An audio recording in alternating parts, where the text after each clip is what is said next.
Aliansi Honorer Nasional Koordinator Wilayah Sulawesi Barat kembali mendatangi kantor Dewan Perwakilan Rakyat Daerah Sulbar untuk menyuarakan aspirasi dari tenaga honorer K2 terkait regulasi yang sudah disahkan oleh Kemenpan RB beberapa waktu lalu. Selain menolak kebijakan tersebut, honorer K2 juga meminta kepada pemerintah untuk memprioritaskan mereka menjadi aparatur sipil negara. Kali kedua, Aliansi Honorer Nasional Koordinator Wilayah Sulawesi Barat melakukan audiensi bersama Dewan Perwakilan Rakyat Daerah Sulawesi Barat guna menyampaikan aspirasinya terkait kebijakan Kementerian Pendayagunaan Aparatur dan Reformasi Birokrasi tentang penghapusan tenaga honorer tahun 2023 mendatang. Kekhawatiran tenaga honorer, khususnya tenaga honorer K2 yang memberikan pengabdian belasan bahkan puluhan tahun, menjadi salah satu dorongan pertimbangan AHN Sulbar bagi pemerintah pusat maupun pemerintah Provinsi Sulawesi Barat.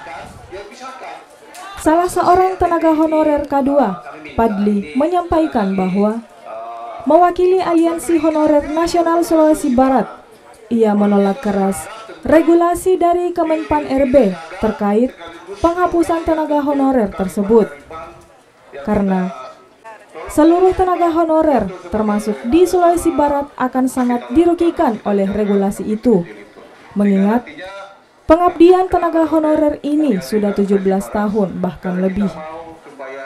Padli juga menyampaikan bahwa pada pertemuan itu DPRD Sulawesi Barat belum dapat memastikan kebijakan dan langkah yang harus diambil, sebab perlu menghadirkan beberapa anggota DPRD lainnya untuk menyatukan persepsi.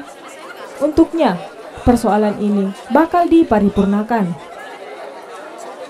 Kami AHN Provinsi Sulawesi Barat itu menolak tegas dengan karena kenapa? Honorer yang ada di Sulawesi Barat ini tentunya akan sangat dirugikan dengan hadirnya SMM-PAN ini. Karena notabene bahwa honorer ini bekerja kurang lebih lamanya 17 tahun lebih, dan kemudian SMM-PAN ini hadir dan kemudian akan memutuskan secara sepihak pekerjaan kami selaku honorer, itu sangat menyakitkan hati. Di mana rasa keadilan sosial bagi seluruh rakyat Indonesia, dengan rasa keadilan itu yang sampai hari ini tidak tersentuh terhadap honorer itu sendiri. Teman-teman itu adalah khususnya teman honorer kategori 2 itu berjumlah 483 secara keseluruhan yang ada di Pemprov Sulbar. Jadi desakannya kita untuk ke pusat melalui lembaga DPR maupun pemerintah untuk memproses pemerintah pusat untuk membatalkan SMM-PAN ini. Kita bikin satu gerakan secara nasional, sounding daerah lain supaya kita satu frekuensi dengan daerah lain.